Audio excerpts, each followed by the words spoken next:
வழக்கம் போல் இது வந்து வாட்டர் ப்ரூஃப் தான். கேமராவுக்கு மட்டும் தான் வாட்டர் ப்ரூஃபு. தண்ணிக்குள்ளே 10 மீட்ரு வரைக்கும் நீங்கள் கொண்டு போகலாம்.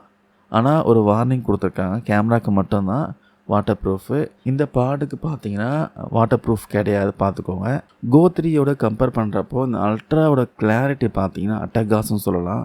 ஸ்டெபிலைசேஷனும் நெக்ஸ்ட் லெவலில் கொண்டு போயிருக்காங்க. நம்ம ஓடுறப்போவோ, வாக்கிங் போகிறப்போவோ ஆகட்டும், இல்லை பைக்கில் போகிறப்போவோ, ஜிம்மில் ஒர்க் அவுட் பண்ணுறப்போ, இது மாதிரி அப்போல்லாம் எடுக்கிற வீடியோ கூட பார்த்தீங்கன்னா ரொம்ப ஸ்மூத்தாக கொடுக்குது சொல்லலாம்.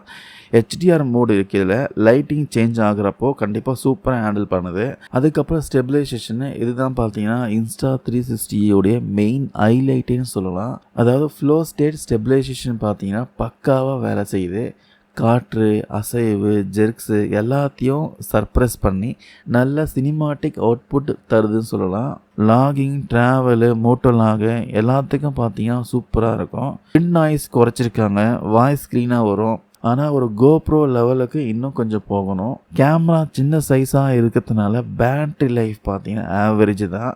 45லேருந்து 50 நிமிஷம் வரைக்கும் கண்டினியூஸாக யூஸ் பண்ண முடியும். இந்த Insta360 கோ சீரியஸில் நமக்கு ரொம்ப பிடிச்ச ரீசன் பார்த்தீங்கன்னா மேக்னெட்டிக் பெண்டன்ட் இருக்குது, அப்புறம் ஹேட் மவுண்ட் இருக்குது, அப்புறம் கிளிப் மவுண்ட் இருக்குது, டாக் மவுண்ட்டு. இது மாதிரி லிட்ரலி பார்த்தீங்கன்னா எந்த ஆங்கிளில் விடும்னாலும் நம்ம ஷூட் பண்ணலாம்.